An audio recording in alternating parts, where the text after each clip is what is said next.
Does hard work always pay off? Growing up, most of us hear the words hard work pays off often. However, sometimes when you work hard and you are not reaching the goals you want, this statement can feel untrue. There is no straightforward answer to whether or not hard work always pays off. There can be situations where it benefits you somehow, but not in the ways you want. Everyone probably feels a little bit differently about the effects of working hard. When asking the question of whether or not all your hard work is ever going to pay off, there is a lot to take into consideration. Why should you work hard? Interesting question. Your dreams are something that you are passionate about. By following your dreams, you'll become a better and happier person, all in that one process. I think the best way to prove your value is to work, is to learn, is to absorb, to be a sponge. But you always want to outwork your potential. As hard as you believe you can work harder than that. If your job is to try to be the best basketball player you can be, right? To do that, you have to practice, you have to train.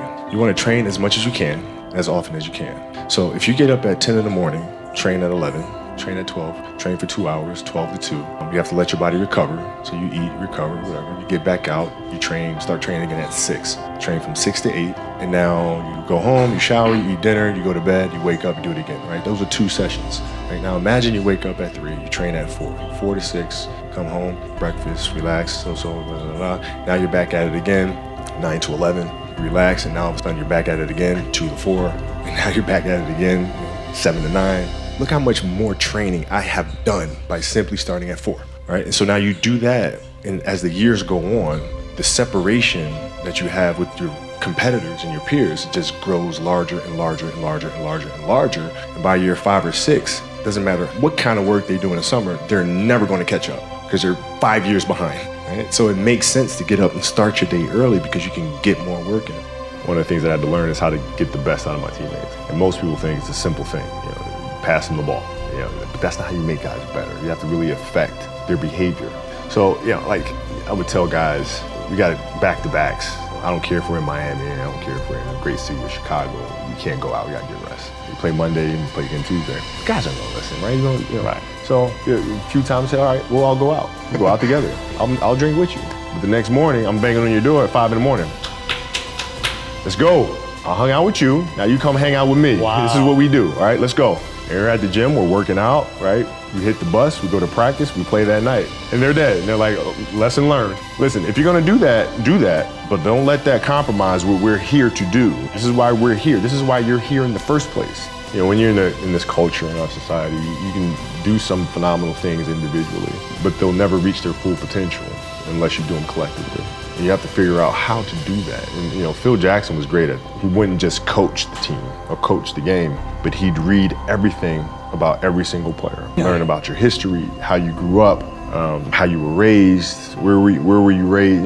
He'll read every interview and he'll learn about you and gives him a better understanding of what's motivating you or what your insecurities are, right? And then it just helps him communicate with you better or even push a button here if he needs to. Just because our goal is to win a championship and we can get through the Western Conference with you playing this way.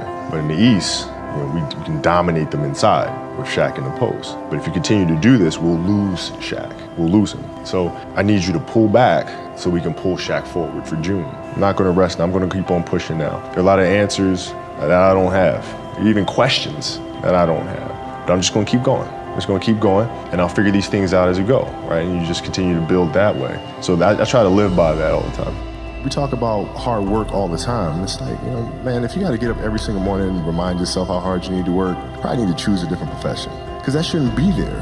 I wake up in the morning excited to get to it. If I'm not training, I'm missing it. I'm not watching a game of basketball, I miss it. There's no place I'd rather be. And if you have that feeling, then you're truly doing what God has put you on this earth to do. I think you have to challenge yourself to evolve and to grow. And I couldn't think of a better message for athletes in particular, because it's very easy for us athletes to kind of lose ourselves and our identity by connecting who we are to what we do. And I think that's a very dangerous zone to be in, right? So it's common sense to me to be able to say, okay, the next stage I'm going after it with the same intensity, the same attention to detail, the same curiosity.